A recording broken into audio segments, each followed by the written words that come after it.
Aman dari pihak penasihat hukum maupun juga majelis hakim maupun juga jaksa.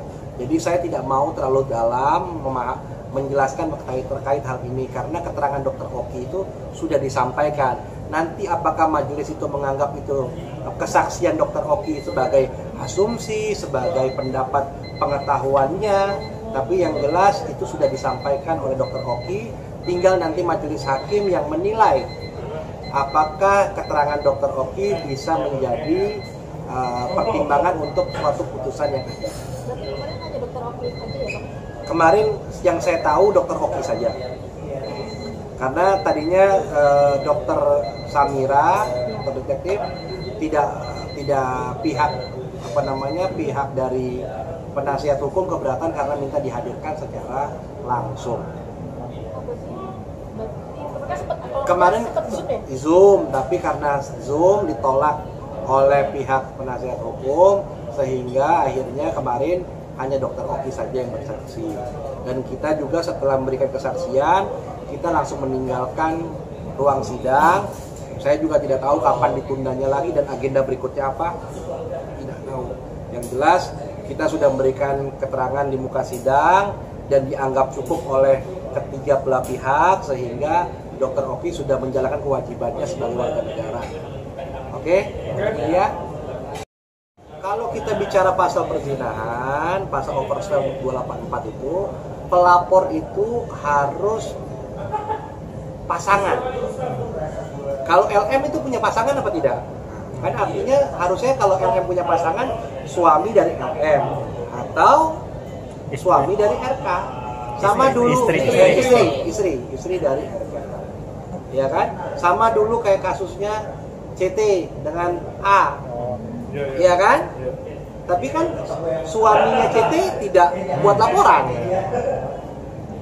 Rame videonya tapi tidak buat laporan. Ya artinya ini kan bagian dari kebesaran hati dari pasangan yang memiliki suami atau istri.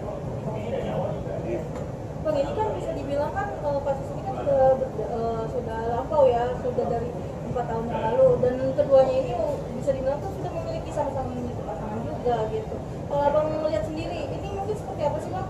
Ya saya tidak tahu motifnya. Kita yang tahu motifnya pasti ternyata LM sendiri. Ya kalianlah teman-teman media yang tanyakan motifnya apa saat ini baru bisa disampaikan. Artinya kalaupun juga disampaikan baru juga ketika hubungan itu dilakukan suka sama suka, kecuali ada paksaan harus bisa melaporkan, itu namanya pemerkosaan. Apalagi kalau ini sudah lampau, karena juga kalau pemerkosaan juga ada batas waktu juga, kalau memang harus seketika. Kalau lama berarti kan artinya sudah ya suka artinya gitu loh. Bang, terkait tes DNA prosedur disebutnya seperti apa, Bang? Ini loh, tes DNA itu kan harus ada permohonan. Nah, permohonannya dari mana? Kalau ada dari pihak penegak hukum atau pengadilan yang memerintahkan, baru bisa dilaksanakan tes DNA. Atau atas kemauan sendiri. Gitu loh. Sekarang kan nggak ada nih. Dari pihak LM tidak melakukan tes DNA atau seperti apa. Gitu loh.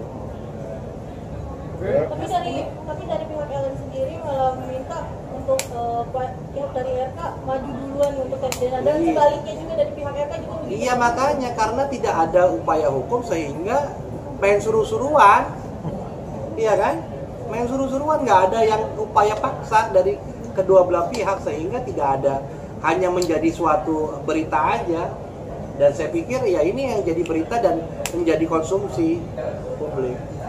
Bang, mungkin kalau misalnya seandainya tes DNA tersebut harus, tadi kan Abang bilang harus adanya permohonan bapak pengadilan. Mungkin step-step itu seperti apa, Bang? Ya makanya ini kan permasalahannya karena saya lihat karena itu sudah lampau, jadi suka sama suka. Jadi pasti akan repot. Ya kalau saran saya nih buat Pak RK, ya cuekin aja. Nanti juga hilang sendiri. Gitu. Tapi ini ada kemungkinan untuk pengalihan Nah itu kalau mengalih isu saya nggak bisa jawab. Itu bukan ranah saya, bukan ini, bukan praktisi pengalihan isu, praktisi hukum saya. Oke?